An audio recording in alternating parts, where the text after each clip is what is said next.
जय श्री सीताराम। गंगा सागर की कथा।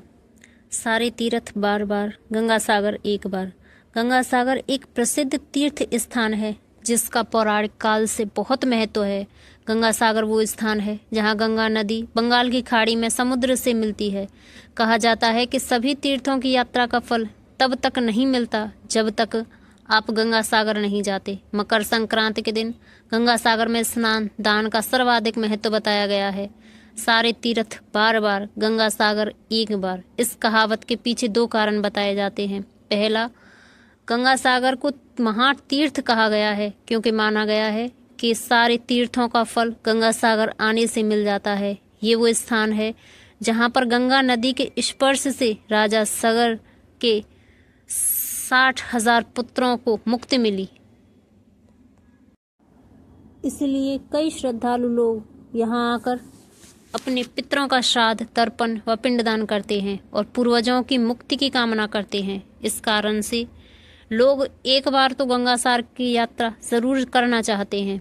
इसलिए कहा गया है कि सारे तीर्थ बार बार, गंगा सागर एक बार। पुराणों में भी गंगा सागर में दान और स्नान की धार्मिक और आध्यात्मिक दृष्टि से काफ़ी महत्वपूर्ण बताया गया है। दूसरा कारण, कोलकाता से गंगा सागर जाने के लिए पहले 86 किलोमीटर दूर काक द्वीप जाना होता है, जहां हारवुड पॉइंट से 3.5 किलोमीटर स्टीमर नाव के जरिए सागर द्वीप पहुंचते हैं। इसके बाद सागर द्वीप पर 32 किलोमीटर यात्रा करने के बाद गंगा सागर तीर्थ आता है। पुराने समय में ये यात्रा काफ़ी दुष्कर और कठिन थी। कई दिन की यात्रा करने के बाद लोग गंगा सागर पहुंच पाते थे, इसलिए लोग दोबारा जाने की सोचते भी नहीं थे। इसलिए लोग कहने लगे कि सारे तीर्थ बार बार, गंगा सागर एक बार। गंगा सागर की कहानी क्या है? रामायण की एक कथा के अनुसार अयोध्या के राजा सागर अश्वमेध यज्ञ कर रहे थे। उनके प्रताप से डरकर देवताओं के राजा इंद्र ने उनके यज्ञ का घोड़ा चुरा लिया और कपिल मुनि के आश्रम में जाकर बांध दिया। राजा सागर की 2 रानियां थीं, केशनी और सुमति। केशनी का एक पुत्र था जिसका नाम असमंजस था और सुमति के 60,000 पुत्र पैदा हुए। असमंजस बहुत उद्दंड था और प्रजा के लोगों को बहुत कष्ट देता था, इसलिए राजा सागर ने उसे अयोध्या राज्य से निकाल दिया। अश्वमेध यज्ञ का घोड़ा चोरी हो जाने से राजा सागर बहुत चिंतित हुए क्योंकि यज्ञ पूरा होने के लिए घोड़ा मिलना जरूरी था। राजा सागर ने अपने 60,000 पुत्रों को घोड़ा खोजने के लिए भेजा। घोड़ा खोजते हुए राजा सागर के वे सभी पुत्र कपिल मुनि के आश्रम में पहुंच गए और घोड़े को वहीं बंधा देखकर उन्होंने कपिल मुनि को चोर समझा। कपिल मुनि भगवान विष्णु का अंश अवतार थे। इन्होंने कर्दम ऋषि के पुत्र के रूप में जन्म लिया था। राजा सागर के पुत्र कपिल मुनि के बारे में नहीं जानते थे और उन्होंने मुनि का काफी अपमान कर दिया। इस अपमान से क्रोधित होकर कपिल मुनि ने राजा सागर के पुत्रों को श्राप दिया कि तुम सब अभी भस्म हो जाओ। मुनि के श्राप देते हुए तुरंत राजा सागर के 60,000 पुत्र वहीं भस्म हो गए।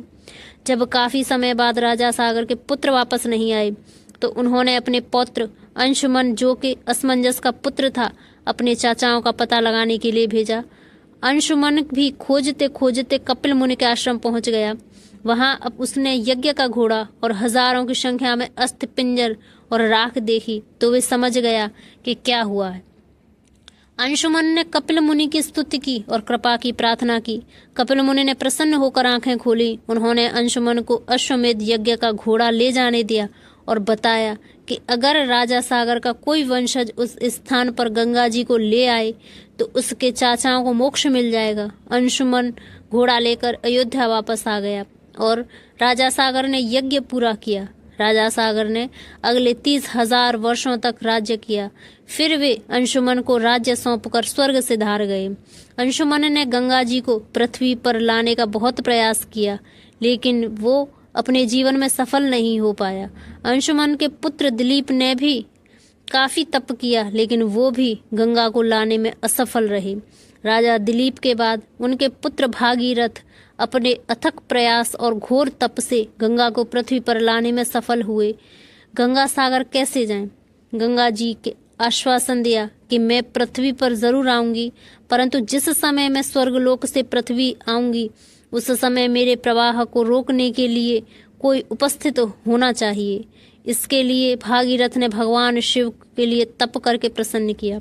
भगवान शिव ने स्वर्ग से आती हुई गंगा को अपनी जटाओं में धारण कर लिया और वहां से गंगा 7 धाराओं में भूमि पर उतरी। पहली 3 धाराएं हृदयनी, पावनी और नलिनी पूर्व की दिशा में बह चली और 3 धाराएं सुचक्षु, सीता और सिंधु पश्चिम की ओर प्रवाह की। 7वां प्रवाह भागीरथ के बताए रास्ते पर बढ़ चला और आगे आगे भागीरथ रथ में चलते गए। चलते चलते भागीरथ उस स्थान पर पहुंचे जहां उनके पितामह भस्म हो गए। माँ गंगा उनके अवशेषों के ऊपर से बहते हुए राजा सागर के 60,000 पुत्रों का उद्धार करते हुए जाकर सागर में मिल गईं। राजा भागीरथ ने गंगा जी को पृथ्वी पर लाया, इसलिए गंगा का एक नाम भागीरथी भी है। गंगा सागर का मेला, जिस स्थान पर राजा सागर के पुत्रों को मुक्ति मिली, गंगा सागर वही स्थान है। यहाँ पर कपिल मुनि का मंदिर है जहाँ लोग दर्शन के लिए जाते हैं। गंगा जी जिस दिन पृथ्वी पर अवतरित हुई वो मकर संक्रांति का दिन था। संक्रांति के दिन गंगा सागर में स्नान का बहुत महत्व है, इसलिए इस साल मकर संक्रांति के दिन गंगा सागर में विशाल मेला लगता है जहाँ लाखों लोग स्नान और दान के लिए आते हैं। गंगा सागर का मेला 5 दिन तक चलता है। इस दौरान तीर्थ यात्री लोग मुंडन, श्राद्ध, पिंडदान और समुद्र में पितरों के जल अर्पित करते हैं। गंगा सागर में कपिल मुनि का प्राचीन मंदिर था जो कि समुद्र में समा गया। 1973 में यहाँ कपिल मुनि का नया मंदिर बना जहाँ श्रद्धालु और तीर्थ यात्री दर्शन के लिए जाते हैं। गंगा सागर गंगा नदी का एक छोटा सा डेल्टा द्वीप है जिसकी आबादी करीब 2 लाख है। क्षेत्रफल 282 वर्ग किलोमीटर है। सागर द्वीप के एक ओर बंगाल की खाड़ी, दूसरी ओर बांग्लादेश है। इस सुंदर द्वीप के ज्यादातर क्षेत्र में घने जंगल हैं। कपिल मुनि के मंदिर व आश्रम के अलावा यहाँ महादेव मंदिर, शिव शक्ति महानिर्वाण आश्रम, भारत सेवाश्रम संघ का मंदिर, धर्मशालाएं भी हैं।